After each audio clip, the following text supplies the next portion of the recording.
తిరుమల శ్రీవారిని పలువురు ప్రముఖులు దర్శించుకుని మొక్కులు తీర్చుకున్నారు.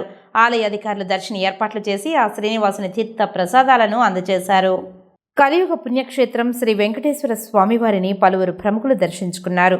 గురువారం ఉదయం వీఐపీ విరామ సమయంలో వెస్ట్ బెంగాల్ మంత్రి చేచారాం మన్నా, మాజీ క్రికెటర్ శ్రీశాంత్, రాజ్యసభ సభ్యుడు గొల్ల బాబురావు, తెలంగాణ ఎమ్మెల్యే కాలేరు వెంకటేష్, పూతలపట్టు ఎమ్మెల్యే డాక్టర్ కలికిరి మురళీమోహన్లు వేర్వేరుగా స్వామివారి సేవలో పాల్గొని మొక్కులు చెల్లించుకున్నారు. దర్శనానంతరం రంగనాయకుల మండపంలో వేద పండితులు వేద ఆశీర్వచనం అందించగా ఆలయ అధికారులు శ్రీవారి తీర్థ ప్రసాదాలను అందజేశారు. ఆలయం వెలుపల పూతలపట్టు ఎమ్మెల్యే డాక్టర్ కలికిరి మురళీమోహన్ మీడియాతో మాట్లాడారు. రాష్ట్రంలో కూటమి, పూతలపట్టులో నేను ఎమ్మెల్యేగా అనంతరం శ్రీవారికి మొక్కులు సమర్పించుకున్నట్లు తెలిపారు. నారా చంద్రబాబు, పవన్ కళ్యాణ్, మోదీ సంయుక్తంగా అందించే సంక్షేమ ఫలాలు ప్రజలందరికీ అందేలా స్వామివారు కృపను ప్రసాదించాలని ప్రార్థించారు. ప్రతిపక్ష హోదా లేని పార్టీలు ప్రభుత్వంలో కలిసి వచ్చి అభివృద్ధి సంక్షేమంకు సహకరించాలని కోరారు.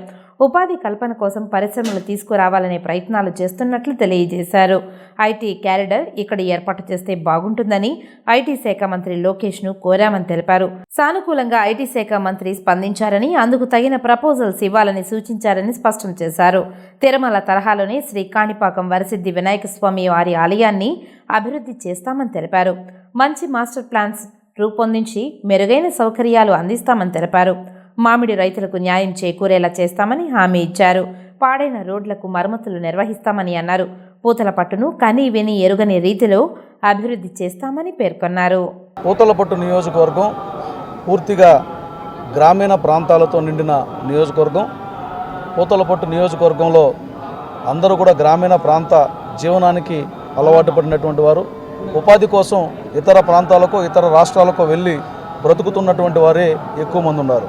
అందుకనే ముఖ్యంగా పూతలపట్టు నియోజకవర్గంలో ఉపాధి కల్పన కోసం యువతకు పరిశ్రమలు తీసుకురావాలన్నటువంటి ఆలోచనలో ఉన్నాం.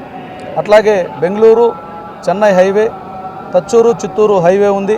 అట్లాగే బెంగళూరు చిత్తూరు హైవే ఉంది. బెంగళూరుకు దగ్గరలో ఎయిర్పోర్ట్ ఉంది, తిరుపతి ఎయిర్పోర్ట్ ఉంది. ఇవన్నీ కూడా కనెక్టివిటీ ఉన్నటువంటి ప్రాంతం కాబట్టి ఐటీ టవర్స్, వర్క్ స్టేషన్స్ కోసం కూడా అక్కడ ఏర్పాటు చేస్తే బాగుంటుందని నిన్ననే లోకేష్ బాబు గారు కూడా కోరడం జరిగింది. వెంటనే దానికి సంబంధించినటువంటి ప్రపోజల్ ఇవ్వమన్నారు.